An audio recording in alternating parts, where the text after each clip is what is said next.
You know the vibes. Welcome back to another episode of the Hoop Genius podcast, brought to you by NBA 2K24. Myself, Momoinsi, alongside me as always is the three-time NBA champion and our weekly guest every Monday, Mr. Scott Perry, Parking Lot Perry, GM extraordinaire. How you guys been? Had a good weekend? Had a great weekend, Mo. I was waiting when you were gonna come with the parking lot. I thought Come on, man. Come on, man. BJ, how you been, brother? It's all good. It's all good. You know, Scott was shooting from the parking lot before we knew what it was, so he was ahead of his time. He was way ahead of his time, Mo. We got that green light, bro. He got that green light, huh? Oh no, he had the purple light, Mo. He had the purple light. Purple light's crazy, BJ. Don't be going to Europe and saying purple light. That's crazy. I'm gonna warn you on that. But you know, this season we saw the wrap up of the in-season tournament. The Lakers once again proving they're unstoppable when it comes to games not held home or away on normal NBA courts. Anthony Davis, another fantastic display in the final. LeBron James, absolutely dominant, and he won the MVP. BJ, I told you last week or the week before that this is how it's going to go. The Lakers will win. Yes, you did. LeBron will win MVP, and when he retires, they're going to name it the LeBron James Trophy. I told you the script, and we saw it play out.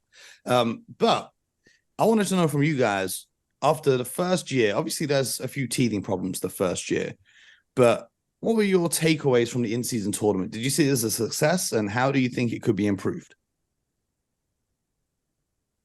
First of all, I thought it was a huge win all the way around for all the stakeholders involved with this, from the league itself, players, coaches, and the fans. I mean, people really got behind this thing, and I initially I was skeptical that there was going to be buy-in from both the player side and the fan side, but it far exceeded any expectation that I had for this tournament in the inaugural season. I think the play on the court reflected that. The level of effort and intensity was definitely playoff caliber type basketball. The fan engagement, especially in the home venues, you know, what game really sticks out in my mind was that Pacer home game against the Celtics.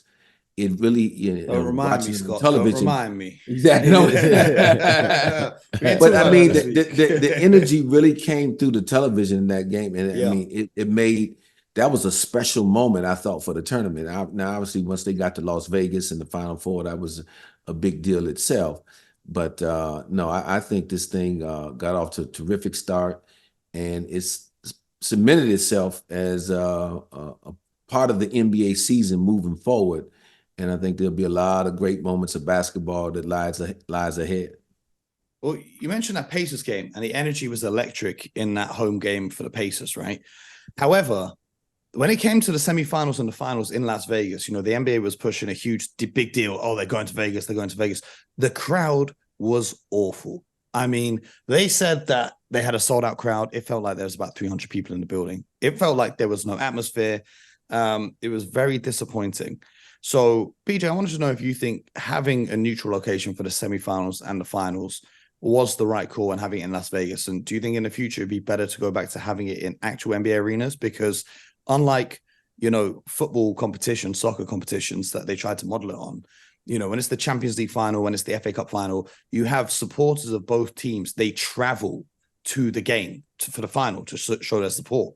Whereas there was so little time between the quarterfinals and the semifinals. Even if fans wanted to, it was largely impossible for them to get to Vegas to see this play out. So you had an arena filled with almost Laker fans, but kind of just general sports fans, I guess. What were your thoughts on that? Well, Mo, with that, my initial thought was when you have teams and they're playing in an atmosphere like that, right?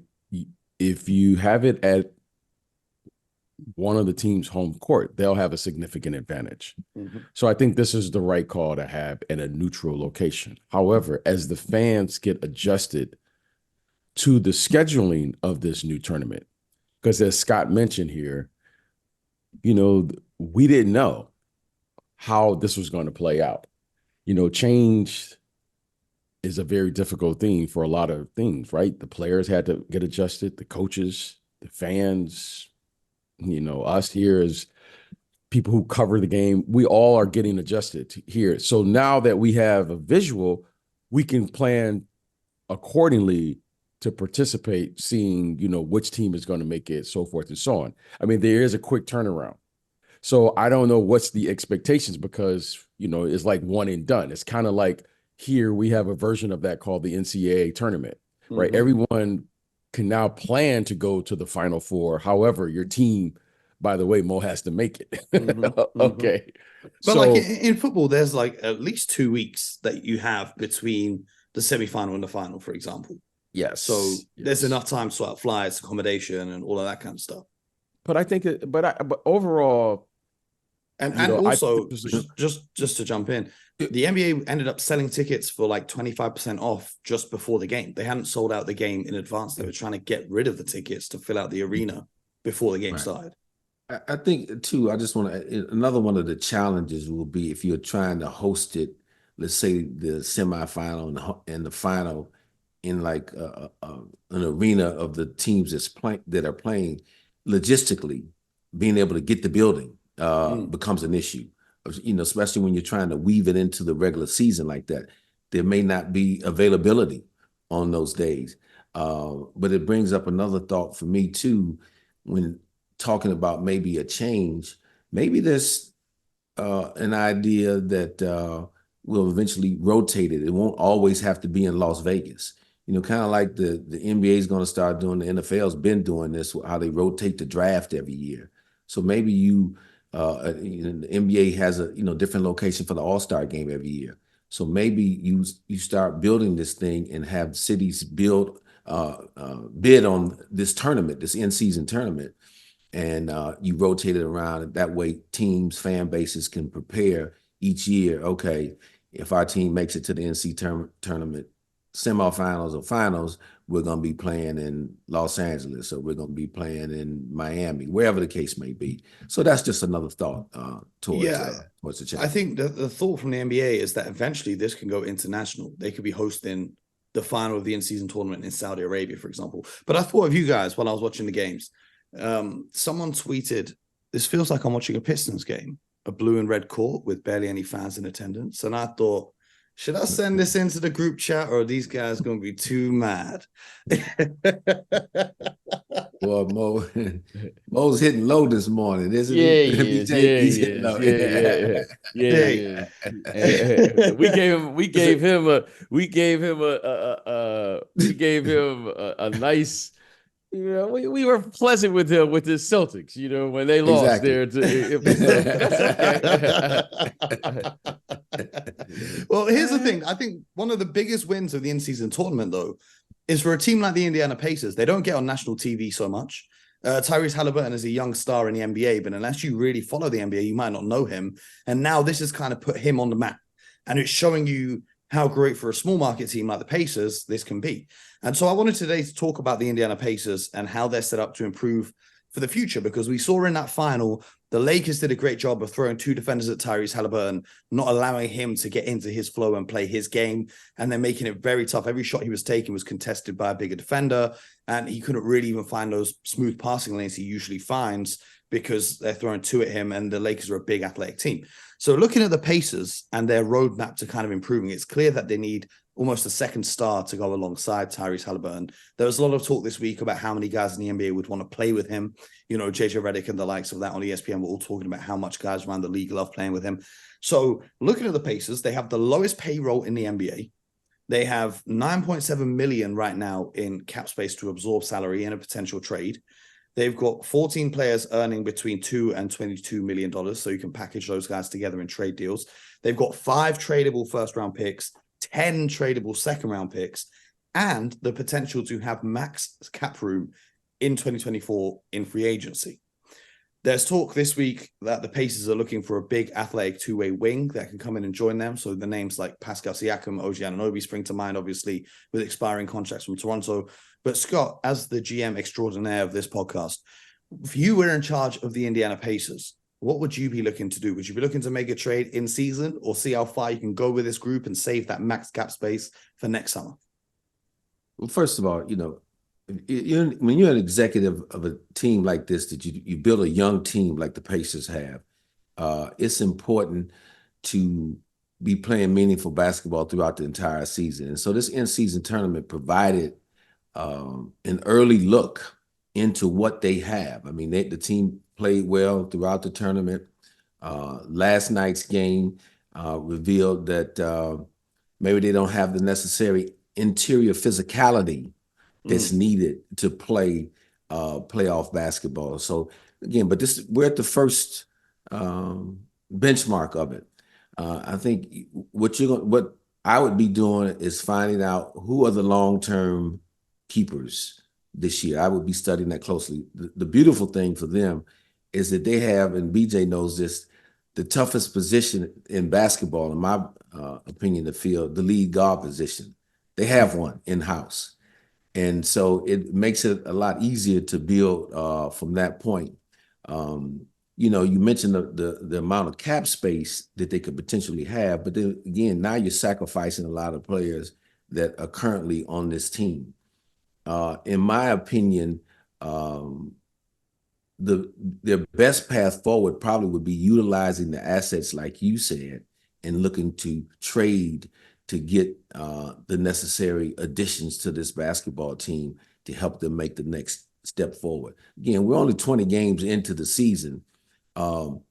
We don't know how far this team can go. So I think this next quarter of the season, this next 20 games will be important in evaluating that.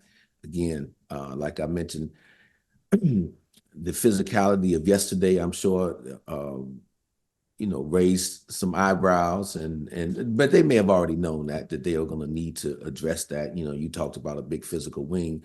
I also would think that they could use an additional front line player that could play a physical brand of basketball to back up a Miles Turner as well. So a lot of options there in a tremendous position as I see it. I mean, so I think this organization is really in place, in position very well to become, a perennial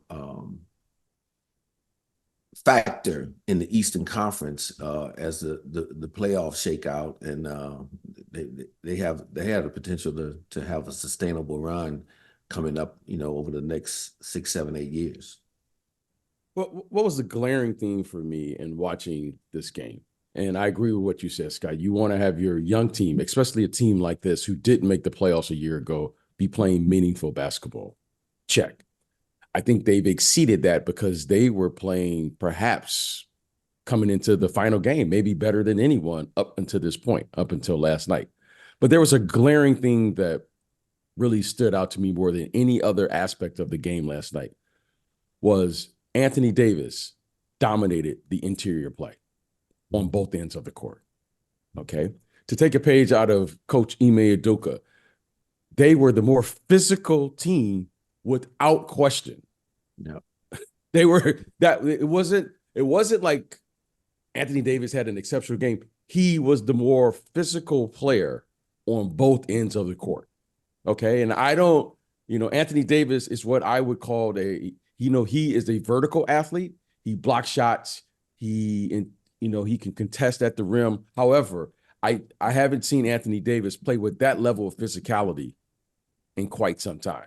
He was question. Without question. Okay. Mm-hmm. So with that, I think the Pacers now are looking and they have to say, with the exception of Miles Turner, they're going to have to get bigger because anytime Miles Turner's was out of the game, they were basically playing small ball.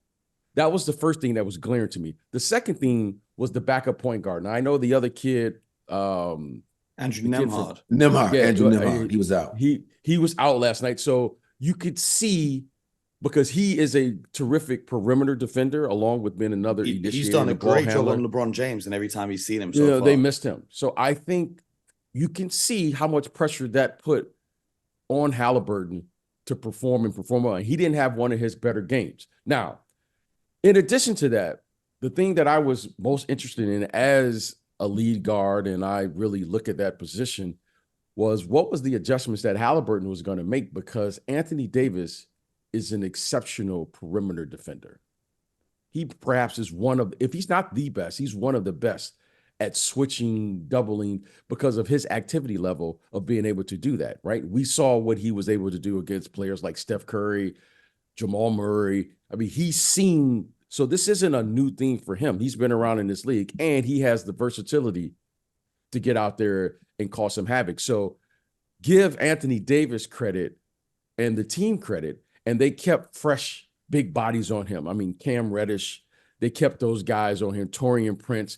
Those are big athletic bodies along with the verticality of an Anthony Davis. So the Pacers got a chance to see that. But if I were the Pacers, I would really, really address the interior play. Why? Because the game, as we all know, as you advance in the playoffs, it gets more physical. The game slows down, and you have to be able to rebound and control the painted area.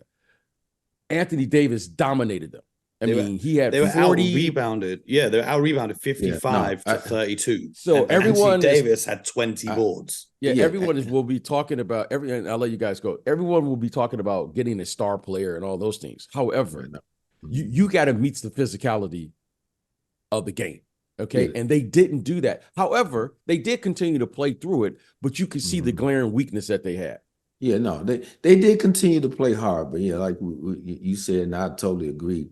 The physicality, it was a difference. It was glaring, and again, and Anthony Davis, the way he was initiating the physicality, it's something we hadn't seen, because just a couple of weeks ago you saw him play against Joel Embiid, and you didn't see that. To be quite frank, but yesterday, I mean, he brought it, and he big time. If the Lakers get that Anthony Davis on a consistent basis, now they're talking about I mean, it was really almost having a shot. ball. It was. Exactly. Yeah, the no Lakers question. bullied them, because if you look at the game, right, the Lakers were Mhm. just destroying them inside the paint. Now, actually, one question I got for you both, saying this is we got PJ Armstrong, who's a prolific 3-point shooter in his NBA career, and Parking Lot Perry, who can shoot. Parking Lot Perry. No, Parking Lot Perry is the only prolific shooter on this podcast. No. BJ, he respect was my shooting- jump shot. BJ is in NBA record books for 3-point shooting. So Exactly. I have not. So, So one thing that someone from inside the arena said was that it was freezing cold inside the building in Vegas last night. And that was the reason. I mean, the Pacers, they went 10 of 41 from three, and the Lakers went 2 of 13 for three. So I don't know if that's a record in NBA regular season for low 3-point shooting, but do you think that's a factor in that 3-ball getting knocked down, guys just being extremely cold temperature-wise? I'm gonna let BJ take that one first before I jump in there. Well, you know what? As an ex-shooter, Scott, I really focus in on FGAs. Most guys focus in on FGMs, what they make. Hey, I was gonna get them up, whether it was cold, hot, or what have you. So now, hey, Scott, when I did have consecutive misses, I always look for the people in the arena said, "Are you sure you got the rims at the correct height?" Because I know the jumper was good. That's how I felt. Now, it was late in like the second half when the Lakers had made their first three. Mm-hmm. So, I thought that was interesting, especially in today's game. But, guys are playing hard. I mean, yes, Scott knows when guys are giving that level of effort on the defensive end. I mean, that says something. You know what was interesting, guys? And Scott and I, we both grew up playing in this place called St. Cecilia. And there was a tradition there where you picked up 94 feet. And Scott, I can't remember the last time I've seen an NBA team I know they call it the in-season tournament, but the regular season where they were actually picking up 94 feet last night. You know what? I thought, and you're exactly right. And we got to give credit to one person for that too. Darvin Ham. Yes. I think Coach Darvin Ham, man, that's who he was as a player. Physical, aggressive, defended. He was a high-level competitor. He was part of our Pistons group that won the championship in 2004. And you can see now that his personality and his approach to playing is starting to flow throughout his basketball team. especially the young guys. I mean, you look at a guy like Cam Reddish now and the way he is playing. He has an identity now, Scott. He has an identity and he's accepted it and embraced it. And it's almost like that he's proud of it. You know, I hadn't seen this side and D'Angelo of Cam Russell before. talking trash to Bruce Brown from the tip.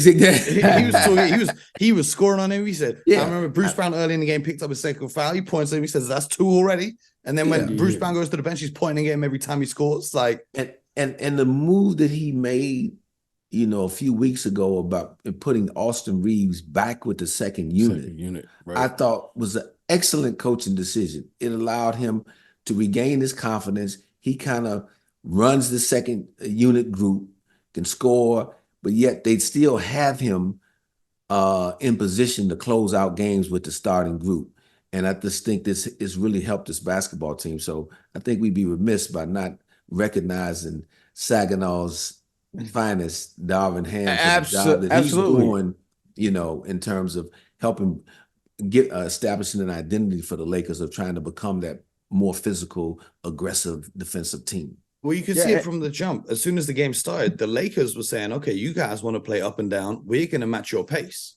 Now, the difference is the Lakers were matching that pace, but they were going inside to score in the paint, whereas the Pacers are playing with pace, but they're looking for outside shots. And when those shots aren't falling, I think that's why a lot of the conversation now is about adding a second star so that they would have the opportunity to slow it down and get into a half-court kind of setting. So, you know, one last point I want to make, and BJ, you hear him talk about it all the time, the importance of defense in winning championships. Coming into the game last night, the #1 ranked offensive team in the tournament games, Indiana Pacers. #1 ranked defensive team, Los Angeles Lakers in those games. Who won the basketball game? You know, as much, you know, when you think about it, again, it's, you know, it's one game, it's not a series of 7, but the importance of being able to defend still exists in this game, and it still is very key when you're talking about winning championships. When you're playing against a high-powered offensive team like the Pacers, and over the years we've seen teams like this, right? Whether it was the Golden State Warriors, the most recent team, the Golden State Warriors, the Phoenix Suns, the Golden State. When I remember playing against Run TMC in our era, and all of those teams, the Denver Nuggets and all those teams, there's one thing that you always try to do, and all good teams understand this. When you're playing against a high-powered offensive team who plays at that pace, which the Pacers do, and they do an excellent job, there's 2 things you do. You don't settle for jump shots, and you try to get to the free throw line so that you can always have your defense set up. And clearly the Lakers made an effort to play the more physical game, to not settle for just the first available shot. It was clear to me that. So give Darvin Ham and his staff credit. Give the Lakers credit for executing that, because let me tell you something. LeBron James was putting his head down last night. It was very clear that they had a game plan, that they were going to drive that ball to the basket, and they wanted to get to the free throw line, which allowed them to get their transition defense set up. Okay, because when teams play fast like that, like you see, like last year, for instance, I'll give an example, the Sacramento Kings, they were the fastest team in the NBA. However, you can see the way to beat them is you got to force them to defend, get to the free throw line so you can take away those easy, you know, what they call it, pace and space baskets or whatever it is they're doing out there. And that was a effort that you can see that the Lakers played with last night, and they did an excellent job. For the Pacers, I want to throw a couple of names out there and get your guys' thoughts on how these guys would fit with this group. A popular name that people talk about is Pascal Siakam on the Toronto Raptors currently. Do you think that he's a guy that the Pacers should go for? I like it. I let you go, Scott. I like their team. Obi Toppin, to me, feels that need. I want to see the growth of Obi Toppin. Obi Toppin is athletic. He gets up and down. He's an active athlete. So I want to see what he's going to be, what he's going to turn out to be, because I think he only has upside moving forward. You can see the growth, in my opinion, just from a year ago. You can see that he is really fitting into this group, and he's beginning to blossom as a player. If there's something that really that I see they need, I'll just say it again, is they need a big who can play with a level of physicality. Do you have any names in mind? Well, I mean, when I think of physical athletes, like you could see player, like who are they going to give up? Like, first of all, I think it's going to be hard for them to make a decision right now. Why? Because if you're going to get a player, you got to give up a player. Now, I don't know who they're going to settle in on their core group. Everyone starts to say, oh, this team is good. They're just going to add players already to it. Well, that's not how it works. As Scott can share with you, if you're going to get a good player, you got to give up a good player. Okay. Right. So right now, I don't know who that player is that they need to give up at this particular moment, because right now they're still finding their identity, because this isn't a finished product by no stretch of the imagination. They're only going to get better as time goes on. Now, who they're going to decide to keep, hey, that's a big decision, because they've put together a nice team, in my opinion, that has gone from not making the playoffs to suddenly now they're one of the better teams, or in the upper echelon at the first half of the season. As we're approaching the first half of the season, they're one of the better teams. So I think they are ahead of schedule right now. And that's this team too doesn't get talked about a lot, but they're going 10 deep too. Pacers are 10 deep. 8 guys are averaging double figures. So I'm in agreement with BJ. Let's watch them the next 20 games. I don't think you're ready to jump the gun and say player A or player B is the best fit to go with this basketball team, because they're still very young, and they still are being molded into who they're going to become as NBA players. BJ mentioned Obi Toppin, man, and Obi looks great. He is a perfect fit to play with a guy like Halliburton, because Obi runs the floor as well as any forward in the league. Right? Yeah. Yes. We drafted him in New York. He can run the floor as well as any forward in the NBA. And the way they want to play with that kind of speed and pace, you need bigs who can really run the floor. So he fulfills that for him. So I'm not ready to place any said player there yet. I want to see him this next 20 games coming out of this tournament and get back to this normal NBA grind, if you will, and see how they fare. Yeah, and Obi Toppin's three-point shooting is coming along nicely as well, which is a huge win for that team. A player I like to see there is OG Anunoby. He went to college in Indiana, and he brings that defense, that toughness. He can do a little bit on offense as well. But I know Paul George must have been at home thinking about a potential reunion in Indiana. So we'll keep an eye on how free agency goes next summer. But a team that the Indiana Pacers knocked out on their way to the finals of the in-season tournament is the Milwaukee Bucks. And following the elimination of the Milwaukee Bucks by the Indiana Pacers in the in-season tournament, it was reported that Bobby Portis, BJ. I don't know why it is that, but well, Scott got him. Scott, what's the correct name for Bobby's last name? Portis. Yeah. We signed Bobby when I was in New York. Bobby Portis. I give it the French, Portis. It is Bobby Portis. But he reportedly passionately challenged head coach Adrian Griffin. So the report says that Adrian Griffin entered the locker room and began harping on the importance of winning the rebounding battle.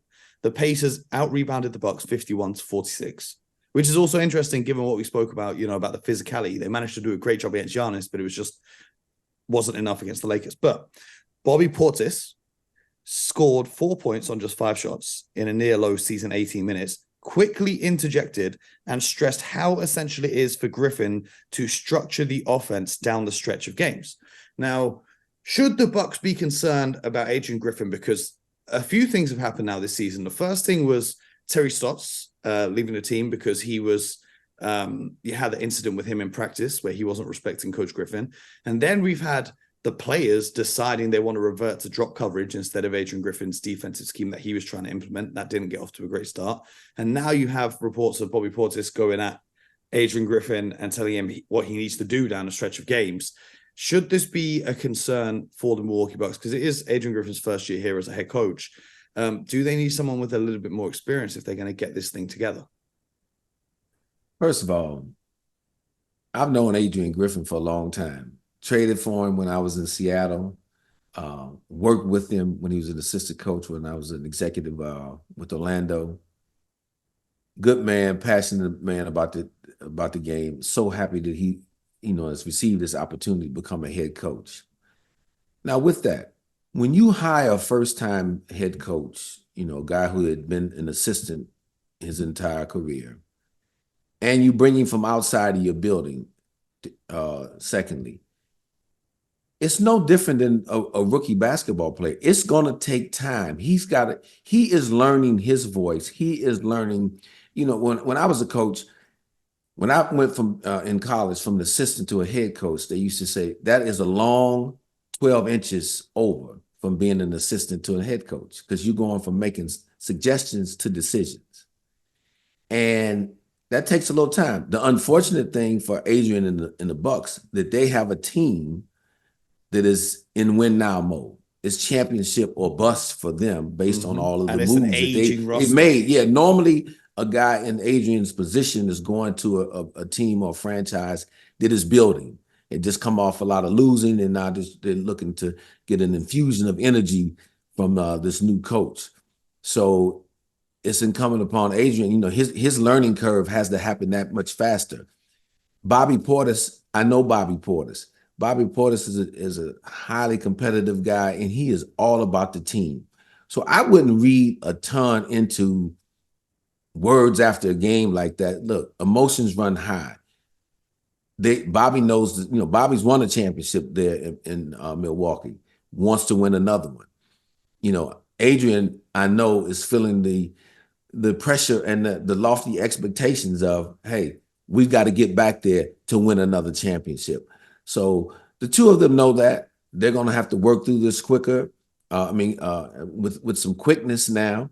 I think they're currently tied for second in the Eastern Conference, but they're not playing the level of basketball, especially on the defensive end. And that was always Adrian's calling card, both as a player and as an assistant coach. So that's been a little bit of a mystery as why they haven't been defending as well. Some will point to some of the obvious with Drew Holiday, the Drew Holiday trade, now that he was gone, because he was their best point of attack defender, and he's no longer there. So I think in the perimeter, the guard positions, they're not as strong defensively right now. And so it's going to be incumbent upon Adrian to get the most out of the personnel there and schematically be able to create some things that maybe improve them as a team defensively.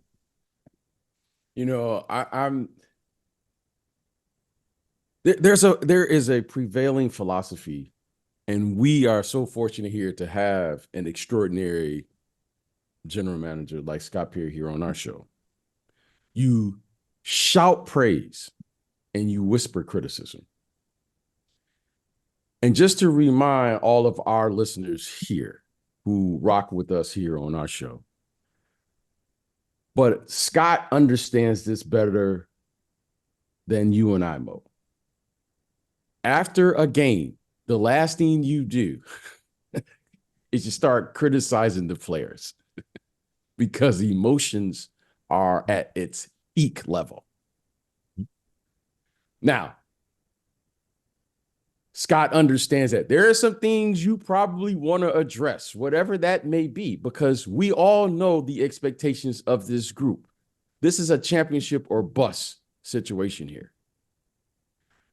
No question. One of the things that you have to learn, which I think the Bucks, I don't know what was said which escalated this conversation. However, these are the type of conversations that veteran teams often do the following. What time is the bus? Let's get back home. Have a good night in Vegas.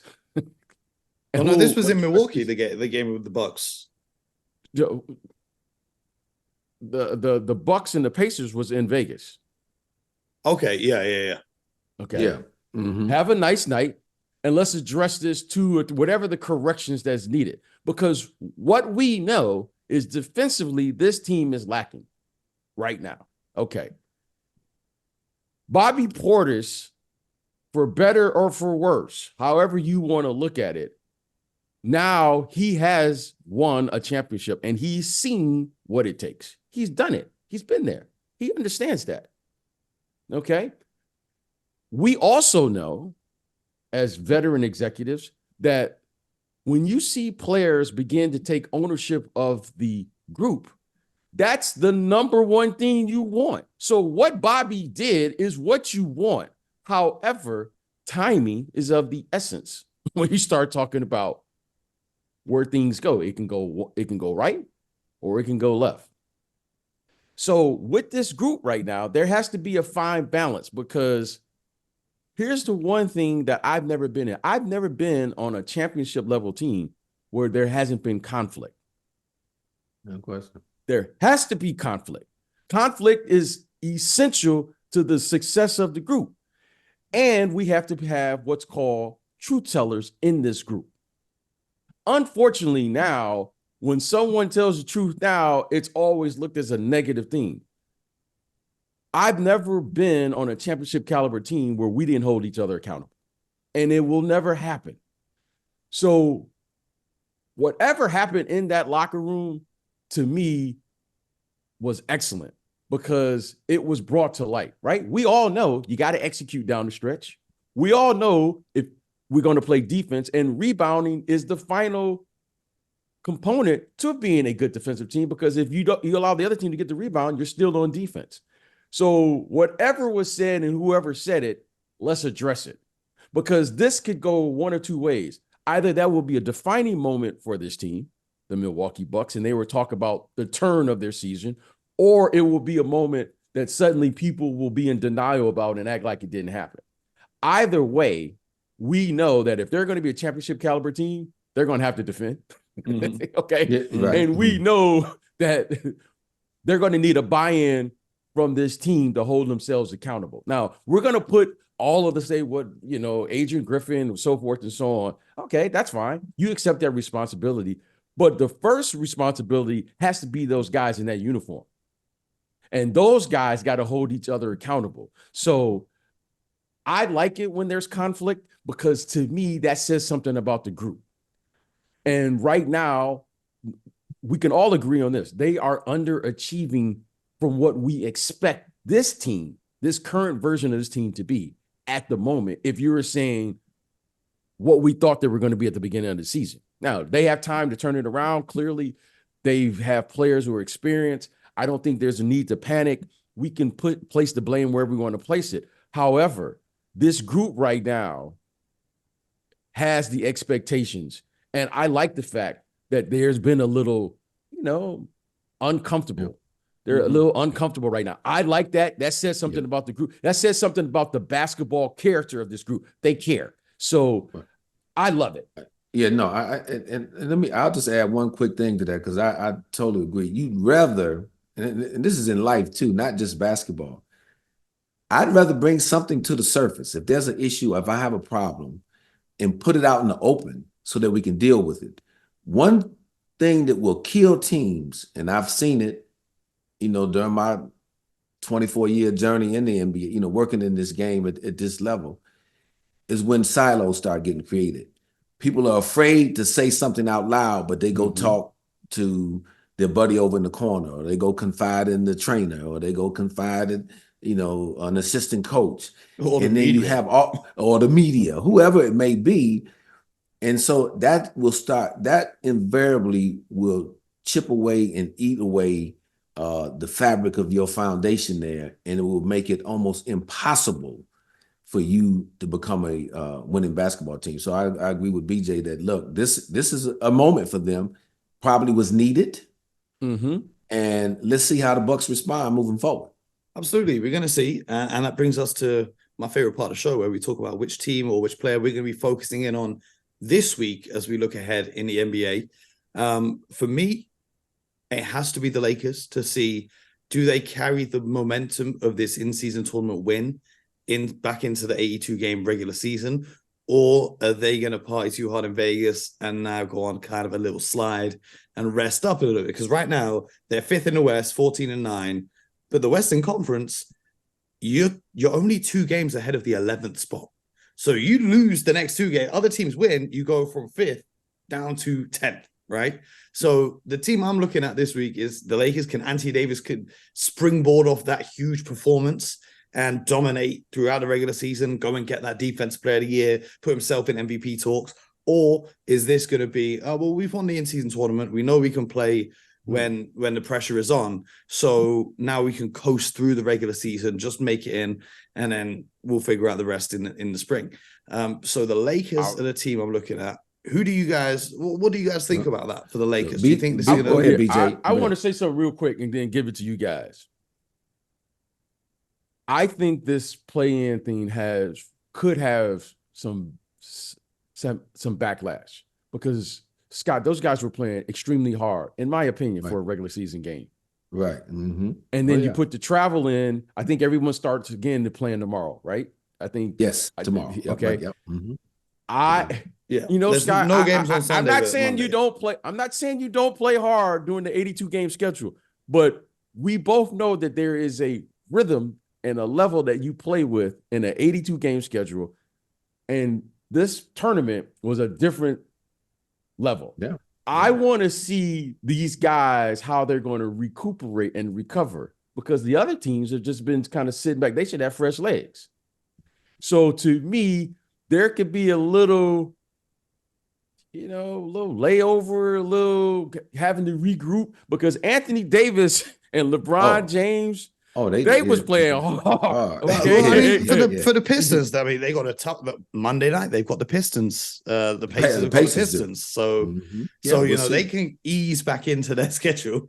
The Lakers don't play again until Tuesday, where they face the Dallas Mavericks. So it's going to be interesting. Scott, what do you think about this? Is this going to be great for their momentum and they can just now go in and crush teams through the regular season, or is it going to take a little bit of wind out of their sails? Well, I don't know that they'll crush teams per se, but I think for the young guys on the team, it was a confidence builder. And I think LeBron tried to use it as a teachable moment for the group about what it's going to take to be good in the playoffs. So I think that, he will be able to adjust, what has gone on in this in-season tournament. And I think they're going to need his leadership now coming out of that to get guys back, focused into, like BJ talks about, the rhythm of the 82 game season. Now, but I'm going to give you a different team. Mm-hmm. And this team was not in the Final Four of the in-season tournament that I'm following, and I like to spread this thing around because I like to really, study all 30 teams. And I've landed on the Cleveland Cavaliers for this week.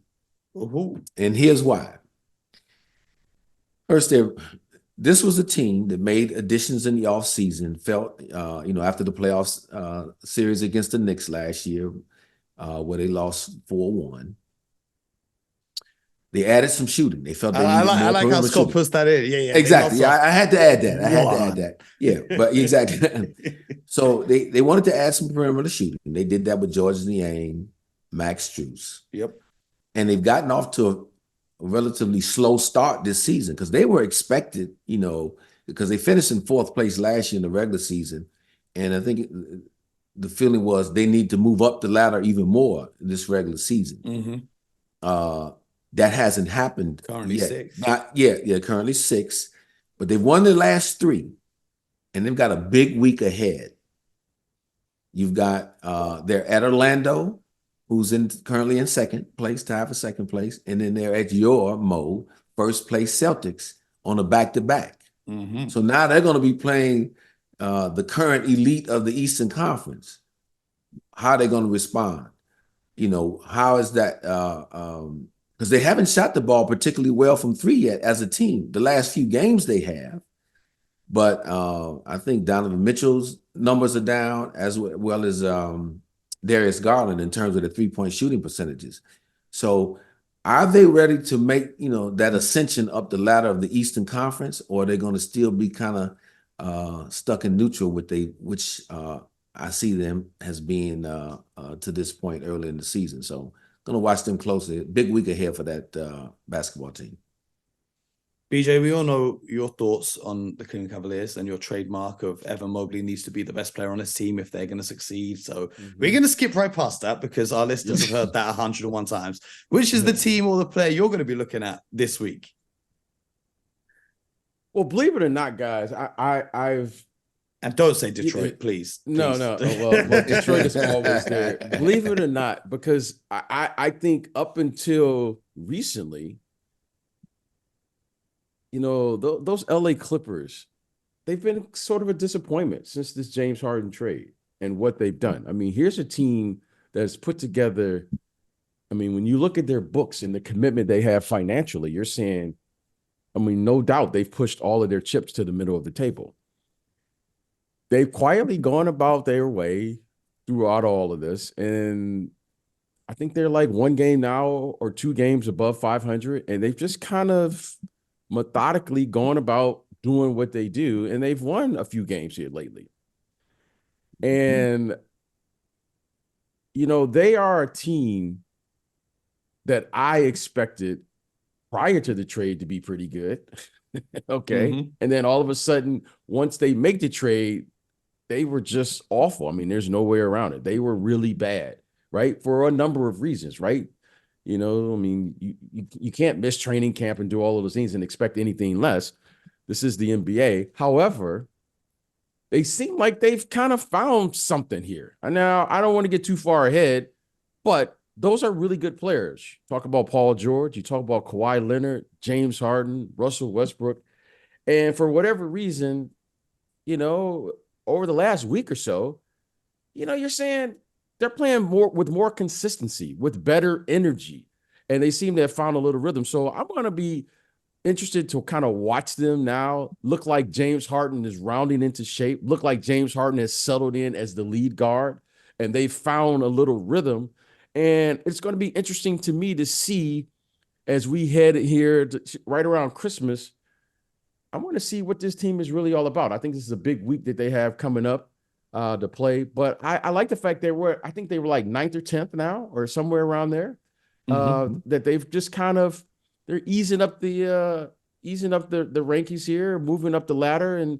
And before you know it, a couple wins here or there, they're back into the playoff hunt. So that's a team that I'm going to kind of keep an eye on. Well, James Harden has started to look more comfortable. Yeah, sorry, go ahead, Scott. Yeah, no, and I think that that win that they had at home, come from behind win against Golden State. Yes, I think that kind of triggered their play here as of late. You know, that was a big time win for them and a tough loss for Golden State. You know, who we haven't talked about. We may have to save them to next week. Yeah, we're gonna have to. We're gonna have to. We're gonna have a lot to talk about next week as well, because I think we're coming up on the 25 game mark, and we all know what that means. BJ Armstrong, they were saying in the Discord, I can't wait till the 25 game mark, because then we can finally hear what BJ thinks about all these teams for real. So, you know, we've got that. And then before you know it, guys, in 2 weeks, it's the Christmas Day games. So the season is flying by, because after that, it's going to be All-Star, and then the playoffs are going to be right here around the corner. So you guys at home, you need to lock in with the Hoop Genius podcast. Make sure you subscribe across YouTube, Spotify, Apple. You can check out Scott. He's on ESPN throughout the week. Doing various big time things with his big time self. Sports Center. He's sports. He's everywhere. He's everywhere. Oh no, he's on a run right now. But you can tap in with me and BJ every day, Monday to Friday, right here on the Hoop Genius podcast. Appreciate both of you fellas. And if you guys enjoy listening to the show, you can join our Discord community by hitting the link in the description, where you can have great conversations with other fantastic NBA fans. Until next time, you guys know the vibes. Get buckets.